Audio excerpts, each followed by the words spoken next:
ସ୍ୱାଗତ କରୁଛି ଫ୍ରେଣ୍ଡସ୍ ଆମ ଚ୍ୟାନେଲ ତରଫରୁ। ମୁଁ ସୁବ୍ରତ ଏକ ନ୍ୟୁ ଭିଡିଓ ସହିତ। ଫ୍ରେଣ୍ଡସ୍ ଦେଖନ୍ତୁ ଆପଣମାନଙ୍କର ବହୁତ ସାରା ମେସେଜ ଆସୁଥିଲା କି ସାର୍ ଆମମାନଙ୍କର ଯୋଉ ନର୍ମାଲାଇଜେସନ ପ୍ରୋସେସ କିପରି ଭାବରେ ରହିବ। ଆମର ସିଟି ଏକ୍ଜାମ ଟି ସରିଯାଇଛି ତ ତାର ନର୍ମାଲାଇଜେସନ ପ୍ରୋସେସ କେମିତି କଣ ରହିବ ତ ଆପଣଙ୍କର ଯୋଉ ରେଜଲ୍ଟ କେବେ ଆସିବ ଏସବୁ ବିଷୟରେ ଡିଟେଲ୍ସ ଭିଡିଓ ଟିକେ ଆଣିବା ପାଇଁ ଆପଣମାନଙ୍କର ବହୁତ ସାରା ମେସେଜ ଆସୁଥିଲା। ତ ଦେଖନ୍ତୁ ଫ୍ରେଣ୍ଡସ୍ ଏଇଠି ଆପଣମାନଙ୍କ ପାଇଁ ମୁଁ ଏଇଠି ଭିଡିଓଟି ନେଇ ଆସିଛି। ତ ଦେଖନ୍ତୁ ଏଠି ଆପଣମାନଙ୍କର ପ୍ରଥମେ ଏଇ ଯୋଉ ସାମ୍ସ ଓଡିଶାର ୱେବସାଇଟ କୁ ଏଠି ଆପଣମାନଙ୍କୁ ନେଇ ଆସିଛି। ଏଠି ଆପଣମାନେ ଲିଙ୍କ ଟି ପ୍ରୋଭାଇଡ କରିଛି ଡାଇରେକ୍ଟ ଏଠି ଆପଣ ଯାଇ ଚେକ୍ କରିପାରିବେ। ତ ଦେଖନ୍ତୁ ଏଇ ଯୋଉ ସାମ୍ସ ଓଡିଶାର ଏଇ ଯୋଉ ଲିଙ୍କ ଟିକୁ ଆପଣ ଯେତେବେଳେ ଓପନ କରିବେ ତ ତଳୁ ତଳୁ ସ୍କ୍ରୋଲ କଲେ ଏଠି ଆପଣଙ୍କର ଡିଆଇଡି ଏଠି ଆପଣଙ୍କର ରହିଛି। ଏଟା ଯେତେବେଳେ ଆପଣମାନେ ଓପନ କରିବେ ତଳୁ ତଳୁ ଏଠି ଆପଣ ସ୍କ୍ରୋଲ କରିବେ ଦେଖନ୍ତୁ ଫ୍ୟାକ୍ଟସ ଆଉ ଫିଗର ଉପରେ ଏଠି ଆପଣମାନେ କ୍ଲିକ୍ କରିବେ। ଏଠି ଦେଖନ୍ତୁ ଭ୍ୟୁ ମୋର ଉପରେ ଯେତେବେଳେ ଆପଣ କ୍ଲିକ୍ କରିବେ ଏଠି ଆପଣଙ୍କ ଡିଟେଲ୍ସ ଦେଖେଇଦବ। ଏଠି ଦେଖନ୍ତୁ 2025-27 ରେ ଯୋଉ ଆମର ଟୋଟାଲ ଇନଷ୍ଟିଚ୍ୟୁଟ କେତେ ରହିଛି ଦେଖନ୍ତୁ। ଟୋଟାଲ ଇନଷ୍ଟିଚ୍ୟୁଟ ଆପଣଙ୍କର ଏଠି 68 ରହିଛି। ଏଣ୍ଡ ତା ସହିତ ଦେଖନ୍ତୁ ଏଠି ଆପଣଙ୍କର ଟୋଟାଲ ଇନଷ୍ଟିଚ୍ୟୁଟ ଟେକେନ୍ କାପାସିଟି ଏଠି ଆପଣଙ୍କର ପିଲାଙ୍କର ଯୋଉ ସିଟ୍ ସଂଖ୍ୟା କେତେ ଅଛି 6550 ରହିଛି।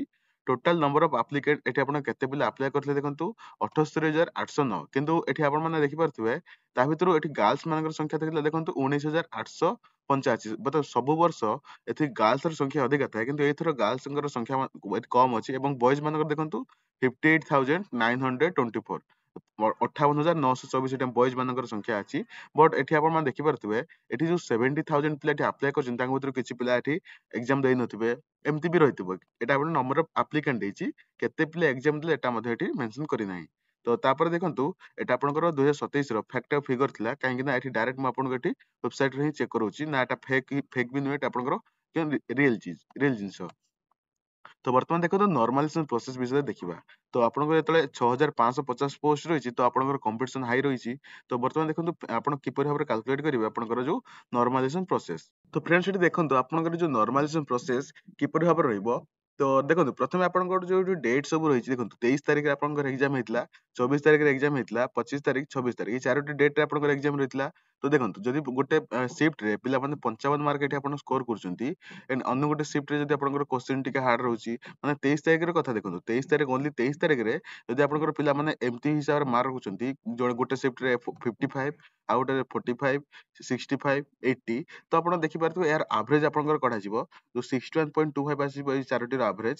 ଏଣ୍ଡ 24 ତାରିଖରେ ଯୋଉ ସିଫ୍ଟ ହିସାବରେ ଚାରୋଟି ସିଫ୍ଟ ଏଇଟା ପିଲାମାନେ ରଖୁଥିବା ମାର୍କ ଦେଖନ୍ତୁ 45 75 70 50 ତ ଏଇ ହିସାବରେ ଯଦି ପିଲାମାନେ ମାର୍କ ରଖୁଛନ୍ତି ତ ତାର ଆଭରେଜ ଗୋଟେ ବାହାର କରାଯିବ। ଧର ସପୋଜ ଆପଣଙ୍କର ଏଠି 60 ଏଇଟା ଆପଣ ରେଣ୍ଡମ ଆପଣଙ୍କର ଗୋଟେ ମାର୍କ ନେଇ ଚୁଜ କରିଛି। ବର୍ତ୍ତମାନ ଆପଣଙ୍କର ସିଫ୍ଟ ହିସାବରେ ଆପଣ ମାନେ କେତେ ରଖିଛନ୍ତି ମତେ ଟିକେ କମେଣ୍ଟ ରେ ଜଣାନ୍ତୁ। ତ ଦେଖନ୍ତୁ 25 ତାରିଖରେ ଯଦି ପିଲାମାନେ 50 60 65 55 ଯୋଉଟା କି first shift second shift third shift fourth shift ରଖିଛନ୍ତି ତ ତାର ଆଭରେଜ ବାହାରିଯିବ 57.5। ଏଣ୍ଡ 26 ତାରିଖରେ ଯୋଉ 26 ତାରିଖରେ ଆପଣଙ୍କର ଯୋଉ ପିଲାମାନେ ରଖିଛନ୍ତି 55 50 60 70 ତାର ଆଭରେଜ ବାହାରିଗଲା 55.75। ତ ବର୍ତ୍ତମାନ ଏଇ ଚାରୋଟି ସିଫ୍ଟ ର ବର୍ତ୍ତମାନ ଆମେ ଏଠି ଆଭରେଜ କାଢିବା ଚାରୋଟି ସିଫ୍ଟ ଆଭରେଜ କାଢିଲେ ଆପଣଙ୍କର 59.375 ଆସୁଛି। ତ ଏଇ ଯୋଉ ପ୍ରୋସେସ ରେ ରହିଛି ଆପଣଙ୍କର ଏଇ ହିସାବରେ ଯୋଉ ଆପଣଙ୍କର ଯୋଉ ସିଟି ଏକ୍ଜାମ ଯେ କଣ୍ଡକ୍ଟ କରୁଛି ଯୋଉ ଇନଷ୍ଟିଚ୍ୟୁଟ ତ ସେ କଣ କରିବ ଆଭରେଜ କାଢି ଦେଖିବ କୋଉ ସିଫ୍ଟ ରେ କ୍ୱେଶ୍ଚିନ୍ ଟିକେ ହାର୍ଡ ରହିଛି ସେଇ ହିସାବରେ ଯୋଉ ସିଫ୍ଟ ରେ ପିଲାମାନଙ୍କର କ୍ୱେଶ୍ଚିନ୍ ଟିକେ ହାର୍ଡ ଥିବ ସେମାନଙ୍କର ଯୋଉ ମାର୍କ ଏଠି ଟିକେ ଇନକ୍ରିଜ କରିଦେବ। ଏଣ୍ଡ ଯୋଉ ସିଫ୍ଟ ର କ୍ୱେଶ୍ଚିନ୍ ଲେଭଲ ଇଜି ଥିବ ସେଇ ସିଫ୍ଟ ର ଯୋଉ ମାର୍କ ରଖିଛନ୍ତି ପିଲାମାନେ ତାକୁ ଟିକେ ଡାଉନ କରିଦବ। ତ ଏଇ ହିସାବରେ ଆପଣଙ୍କର ନର୍ମାଲାଇଜେସନ ପ୍ରୋସେସ ସେ କରିବ। ଏଣ୍ଡ ତ ଦେଖନ୍ତୁ ଏଠି ଯୋଉ ଆପଣଙ୍କର ନର୍ମାଲାଇଜେସନ ପ୍ରୋସେସ ରହିଛି ଏଟା ଆହୁରି ମଧ୍ୟ କିଛି ଜିନିଷ ଉପରେ ଡିପେଣ୍ଡ କରୁଛି ଯେଭଳି କି ଆପଣଙ୍କର ନେଗେଟିଭ ମାର୍କିଂ। ସପୋଜ ଏଠି ଆପଣଙ୍କର ଯେତେବେଳେ ଆପଣ ମାନଙ୍କର ଦେଖିବେ ଗୋଟେ ସିଫ୍ଟ ପିଲା ଯଦି ଗୋଟେ ସିଫ୍ଟ ପିଲା ଯଦି ଏଠି ଆପଣଙ୍କର 100 ରୁ ଯଦି ଆପଣଙ୍କର 80 କ୍ୱେଶ୍ଚିନ୍ ଆପଣଙ୍କର ଆଟେଣ୍ଡ କରୁଛି ତା ଦେହରୁ ଯଦି ଆପଣ ମାନଙ୍କର ସେ 60 ଟି କ୍ୱେଶ୍ଚିନ୍ ଆପଣଙ୍କର କରେକ୍ଟ କରୁଛି ଏବଂ ଆପଣଙ୍କର 20 ଟି କ୍ୱେଶ୍ଚିନ୍ ଭୁଲ କରୁଛି ତ ଏଠି 60 କରେକ୍ଟ ପାଇଁ 60 ମାର୍କ ପାଇଗଲା ଏବଂ 20 ଟି ଯୋଉ ଆପଣଙ୍କର ଭୁଲ କରିଛି ତ ତା ପାଇଁ ଏଠି ଆପଣଙ୍କର 0.25 ର ନେଗେଟିଭ ମାର୍କିଂ ହୋଇଛି ମାନେ ଚାରୋଟି କ୍ୱେଶ୍ଚିନ୍ ଭୁଲ କଲେ ଗୋଟେ ମାର୍କ ଡିଡକ୍ଟ କରାଯିବ। ତ ଚାରୋଟି କ୍ୱେଶ୍ଚିନ୍ ଭୁଲ ପାଇଁ ସେଇଠି ଆପଣ ମାନଙ୍କର ଗୋଟେ ମାର୍କ କଟିଲା। ତ 20ଟି କ୍ୱେଶ୍ଚିନ୍ ପାଇଁ ଆପଣଙ୍କର 5 ମାର୍କ କଟିଗଲା ତାମାନେ ସେ 55 ମାର୍କ ଏଠି ରଖିଲା। ତ ଠିକ ସେଇପରି ଯଦି ଆଉ ଗୋଟେ ପିଲା ଏଠି ଆପଣ ମାନଙ୍କର 55 ଏଠି ମାର୍କ ରଖୁଛି କିପରି ଭାବରେ ଦେଖନ୍ତୁ ଯଦି ଆପଣଙ୍କର 70 କ୍ୱେଶ୍ଚିନ୍ ଟି ଏଠି ଆପଣ ମାନଙ୍କର କରେକ୍ଟ କରୁଛି ତା ଭିତରୁ ଯଦି ଆପଣ ମାନଙ୍କର ସେ 62 ଏଠି ଆପଣ ମାନଙ୍କର କରେକ୍ଟ କରୁଛି ଆଉ 8ଟି କ୍ୱେଶ୍ଚିନ୍ ଭୁଲ କରିଦଉଛି ତ ସେ ଏଠି କେତେ ମାର୍କ ପାଇବ ତ 62 କ୍ୱେଶ୍ଚିନ୍ ପାଇଁ 62 ମାର୍କ ରହିବ ଏବଂ ଯୋଉ 8ଟି କ୍ୱେଶ୍ଚିନ୍ ଭୁଲ କରୁଛି ତା ପାଇଁ 2 ମାର୍କ ଏଠି କଟିଯିବ। ତ ଏଠି ଆପଣ ମାନେ ଦେଖିପାରୁଥିବେ ଏଠି ଆପଣଙ୍କର ଯୋଉ 60 ମାର୍କ ରଖିବ ତ ଏଠି ଯୋଉ ପିଲାମାନଙ୍କର ଯୋଉ ଏକୁରେସି ବି ଚେକ୍ ହବ ଯଦି ଆପଣ ମାନଙ୍କର ନର୍ମାଲାଇଜେସନ ପ୍ରୋସେସ ଏଠି ଆପଣଙ୍କର ଦେଖିବେ ତ ଯଦି ଆପଣଙ୍କର ଏକ୍ୟୁରେସି ଚେକ୍ ହବ ତ ଏକ୍ୟୁରେସି ଚେକ୍ ବେଳେ ଦେଖିବେ ସେ କେତୋଟି କ୍ୱେଶ୍ଚିନ୍ ନେଗେଟିଭ ମାର୍କିଂ କରିଛି ଏବଂ କେତୋଟି କ୍ୱେଶ୍ଚିନ୍ ଏ ପିଲା ଏବଂ କେତୋଟି କ୍ୱେଶ୍ଚିନ୍ ବି ପିଲା ନେଗେଟିଭ ମାର୍କିଂ କରି ତା ଉପରେ ମଧ୍ୟ ଡିପେଣ୍ଡ କରୁଛି। ତ ଏହି ଟାଇପ୍ରେ ଏଠି ଆପଣଙ୍କ ନେଗେଟିଭ ମାର୍କିଂ ମଧ୍ୟ କନସିଡର କରି ଏଠି ଆପଣଙ୍କର ନର୍ମାଲାଇଜେସନ ପ୍ରୋସେସଟି ରହିବ।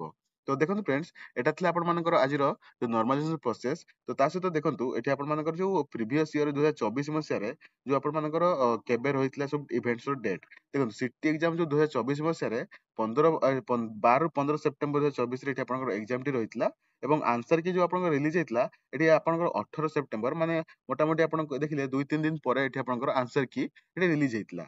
ଏଣ୍ଡ ଯଦି ଆପଣ ଅବଜେକ୍ସନ ୱିଣ୍ଡୋ ଯୋଉ ଆପଣଙ୍କର ଷ୍ଟାର୍ଟ ହେଇଥିଲା ଏଠି 18 ସେପ୍ଟେମ୍ବର ନେଇକରି 20 ସେପ୍ଟେମ୍ବର ପର୍ଯ୍ୟନ୍ତ, ମାନେ ଯେବେ ଆପଣଙ୍କର ଆନ୍ସର କି ରିଲିଜ ହବ ତ ତାର ଗୋଟେ ଦିନ 2 ଦିନ ଭିତରେ ଏଠି ଆପଣମାନଙ୍କୁ ଏଠି ରେସ୍ପନ୍ସ ବା ୱିଣ୍ଡୋ ଯୋଉ ଅବଜେକ୍ସନ ୱିଣ୍ଡୋ ଏଠି ଓପନ ହେଇଯିବ, ତ ଆପଣମାନଙ୍କୁ ଅବଜେକ୍ସନ କରିପାରିବେ।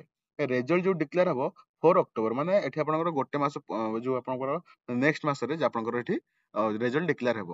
ତ ସେଇ ହିସାବରେ ଏଠି ଆପଣମାନଙ୍କର ସେଇ ହିସାବରେ ଆପଣମାନେ ଏଠି ଦେଖୁଥିବେ ଆପଣଙ୍କର ଏଠି ରେଜଲ୍ଟ ଆସିଯିବ ଏବଂ ତା ସହିତ ଆପଣମାନେ ଅବଜେକ୍ସନ ୱିଣ୍ଡୋ ମଧ୍ୟ ଏଠି ଆପଣଙ୍କର ଓପନ ହେଇଯିବ। ତ ଫ୍ରେଣ୍ଡ, ଯଦି ଭିଡିଓଟି ଆପଣଙ୍କୁ ପସନ୍ଦ ଆସୁଛି ତ ଗୋଟେ ଲାଇକ୍ କରିଦିଅନ୍ତୁ। ଚ୍ୟାନେଲଟି ଯଦି ସବସ୍କ୍ରାଇବ କରିନାହାନ୍ତି ତ ଚ୍ୟାନେଲଟିକୁ ସବସ୍କ୍ରାଇବ କରିନିଅନ୍ତୁ। ଏଭଳି ଲାଟେଷ୍ଟ ଅପଡେଟ୍ ପାଇବା ପାଇଁ ଆମ ଚ୍ୟାନେଲ ସହିତ ଯୋଡି ରୁହନ୍ତୁ। ନେକ୍ସଟ ଭିଡିଓରେ ଆପଣଙ୍କ ସହିତ ଦେଖା ହବ। ସେତେ ପର୍ଯ୍ୟନ୍ତ ଟେକ୍ କେୟାର ଏଣ୍ଡ ବାଏ।